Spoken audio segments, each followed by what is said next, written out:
आज़ाद हिंद फौज किसने बनाई? नेता सुभाष चंद्र बोस ने। आज़ाद हिंद फौज का गठन पहली बार 1942 में हुआ था। मूल रूप से उस वक्त उस आज़ाद हिंद फौज सरकार की सेना थी जिसका लक्ष्य अंग्रेजों से लड़कर भारत को स्वतंत्र दिलाना था। जब दक्षिण पूर्व एशिया में जापान से सहयोग द्वारा नेताजी सुभाष चंद्र बोस ने करीब 40,000 भारतीय स्त्री पुरुष की प्रतिष्ठित सेना का गठन किया और उसे भी आज़ाद हिंद फौज नाम दे दिया, तो उन्हें आज़ाद हिंद फौज का सर्वश्रेष्ठ कमांडर नियुक्त करके उनके हाथों में इनकी कमान सौंप दी गई।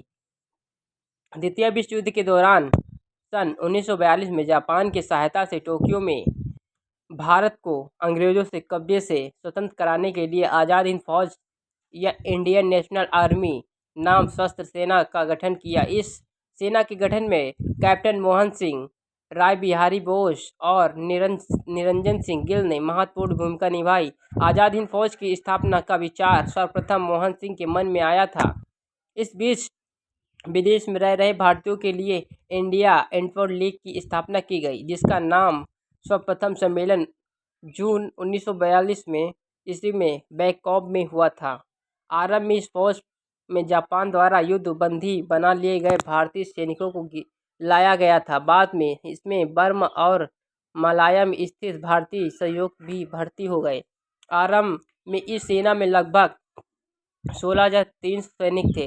कांतार में जापान ने 16,000 युद्ध बंदियों को आज़ाद हिंद फौज में शामिल होने की छोड़ दिया था, पर इसके बाद भी जापानी सरकार और मोहन सिंह के अधीन भारतीय सैनिकों के बीच आज़ाद हिंद फौज की भूमिका के संबंध में विवाद उत्पन्न हो जाने के कारण मोहन सिंह एवं निरंजन सिंह गिल को गिरफ्तार कर लिया गया। आज़ाद हिंद फौज का दूसरा चरण तब आरंभ हुआ जब सुभाष चंद्र बोस सिंगापुर गए। सुभाष चंद्र बोस ने 1941 ईस्वी में बर्लिन में इंडिया लीग की स्थापना की, किंतु जर्मनी ने उन्हें रूस के विरुद्ध प्रयुक्त करने का प्रयास किया, लेकिन तब उनके सामने कठिनाई उत्पन्न हो गई और उन्होंने दक्षिण पूर्व एशिया जाने का निश्चय किया।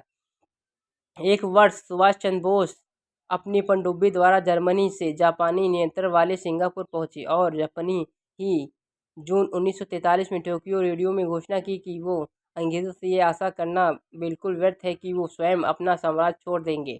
हमें भारत के भीतर व बाहर से स्वतंत्र के लिए स्वयं संघर्ष करना होगा। इससे प्रोफिल होकर रास बिहारी बोस ने 4 जुलाई 1943 को 46 वर्षीय सुभाष को आज़ाद हिंद फौज का नेतृत्व सौंप दिया। 5 जुलाई 1943 को सिंगापुर के टाउन हॉल के सामने सुप्रीम कमांडर के रूप में नेताजी सुभाष चंद्र बोस जी ने सेना के संबोधित करते हुए दिल्ली चलो का नारा दिया और जापानी सेना के साथ मिलकर बर्मा सहित आज़ाद हिंद फौज से होती हुई थल मार्ग से भारत की ओर बढ़ती रही हुई 18 मार्च सन 1944 ईस्वी को कोहिमा और इन्फोर्ड के भारतीय मैदानी क्षेत्र में पहुंच गई और 1900 और ब्रिटिश कमांडर सेना से जमकर मोर्चा लिया। बोस ने अपने अनुभवी को जय हिंद का अमर नारा दिया और 21 अक्टूबर 1943 में सुभाष चंद्र बोस ने आज़ाद हिंद फौज से सक्षम सेनापति की हैसियत से सिंगापुर में स्वतंत्र भारत की आयुक्त सरकार आज़ाद हिंद सरकार की स्थापना की। उनके आयुक्त प्रेम से उन्हें नेताजी कहते थे। अगर आप हमारे चैनल पर नए तो चैनल को सब्सक्राइब करें, कमेंट करें, लाइक करें, शेयर करें, बेल आइकन दबाना ना भूलें।